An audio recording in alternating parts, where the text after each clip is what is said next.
Hello everyone, আসসালামু আলাইকুম। হাজির হয়ে গেলাম আমার বেবির উইন্টার শপিং হলের পার্ট 2 নিয়ে। আজকের ভিডিওতে থাকছে আমি আমার বেবির জন্য যেসব টি শার্ট, ট্রাউজার, প্যান্ট কিনেছিলাম সেগুলোর কোয়ালিটি কেমন ছিল সেটি আজ রিভিল করব। আমাদের এদিকে যেহেতু অনেক বেশি ঠান্ডা পড়ে, তাই আসলে লেয়ারিং করে করে বাবুকে কাপড় পরাতে হয়। সাথে খেয়াল রাখতে হয় যে কাপড়গুলো পরাচ্ছি সেগুলোর কারণে যেন বাবুর সোয়েটিং না হয়, কারণ বেশি কাপড় পরালে কিন্তু বাবুদের আবার সোয়েটিং হয়, কারণ বাবুরা এমনিতেই অনেক বেশি করে ঘামে। তো আমি যেই টি শার্টগুলো কিনেছি সেগুলো আসলে 100% কটন কাপড়ের ছিল, কারণ এগুলোর উপরেও যেহেতু আমি আমার বাবুকে সোয়েটার পরাবো, তাই এগুলো কটন কাপড়ের হওয়া মাস্ট। সাথে সাথে সুতা বা ববলিন যেন না ওঠে সেদিকেও কিন্তু খেয়াল রাখতে হবে। তো এই তো আমি আপনাদেরকে নেড়ে চেড়ে দেখাচ্ছিলাম আসলে এগুলো কেমন কোয়ালিটিফুল ছিল। যেহেতু 100% কটন কাপড়ের, সো এখানে আসলে ববলিন বা সুতা ওঠার কোনো সম্ভাবনাই ছিল না। আর আমি এবার কাঁধের কাছে এরকম বোতামওয়ালা সিস্টেমের কিনেছি, কারণ এগুলো দিয়ে বাবুকে আসলে পরাতে খুব বেশি সুবিধা হয়। তো আগের বার যখন আমি গেঞ্জি কিনেছিলাম তখন আসলে এই ধরনের গেঞ্জিগুলো কেনা হয়নি, এতে গলাগুলো ইজিলি বড় হয়ে যায়। বাট এবার এই বোতাম সিস্টেমগুলো কেনার কারণে যেটা হয়েছে যে বাবুকে পরানো এবং খুলতে খুবই ইজি হয়েছে। আর এগুলো আপনারা দেখছেন যে ধোয়ার পরে, ওয়াশ করার পরে আমি ভিডিও করেছিলাম। তো এই যে দেখতে পাচ্ছেন খুব সুন্দর কোয়ালিটিফুল কাপড়, একটুও ববলিন বা সুতা ওঠেনি, ধোয়ার পরেও খুব বেশি সফট ছিল।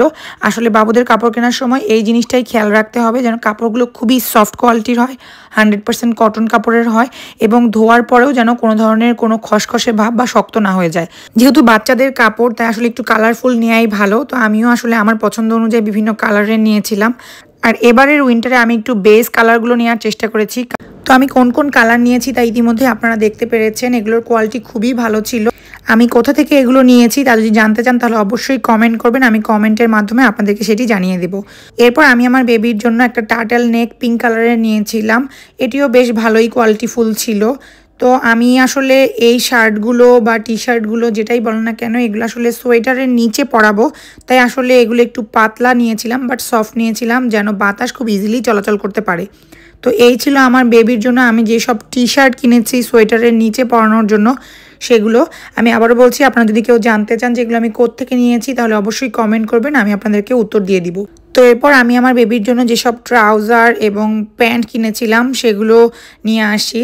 তো আমি আমার বেবির জন্য বেস কালারের কিছু প্যান্ট নিয়েছিলাম, এগুলো একটু পাতলা টাইপের ছিল যেন শীতের শুরুতে এবং শীতের শেষের দিকে সে পরতে পারে। এছাড়াও আমাদের এইদিকে যেহেতু অনেক বেশি ঠান্ডা পড়ে সেহেতু একটু মোটা টাইপের ট্রাউজারেরও প্রয়োজন পড়ে।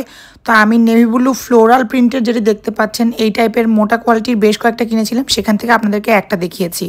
আসলে শীতের দিনে খুব তাড়াতাড়ি সূর্য ডুবে যায় এবং কাপড় শুকাতে অনেক বেশি সময় লাগে, এই জন্য টোডলার বেবিদের আসলে ট্রাউজার বলেন বা লেগিংস বলেন এগুলো আসলে বেশিই লাগে। বাট খেয়াল রাখতে হবে সেগুলোও যেন অনেক বেশি কমফোর্টেবল এবং সফট হয়। তো এই ছিল মোটামুটি আমার বেবির জন্য আমি এবারে শীতে যেসব ট্রাউজার লেগিংস কিনেছিলাম সেগুলো, সাথে আপনাদেরকে টি শার্ট তো দেখিয়েই দিলাম। এছাড়াও আমাদের এদিকে যেহেতু অনেক বেশি ঠান্ডা পড়ে, সো আমার বেবির জন্য আমি বেশ কিছু সোয়েট শার্ট কিনেছি, সেগুলো থাকবে পরবর্তী ভিডিওতে। এই ভিডিওটি কেমন লাগলো তা কিন্তু অবশ্যই কমেন্ট করে জানাবেন। আজ তাহলে এখানেই বিদায় নিই, সবাই ভালো থাকবেন, আল্লাহ হাফেজ।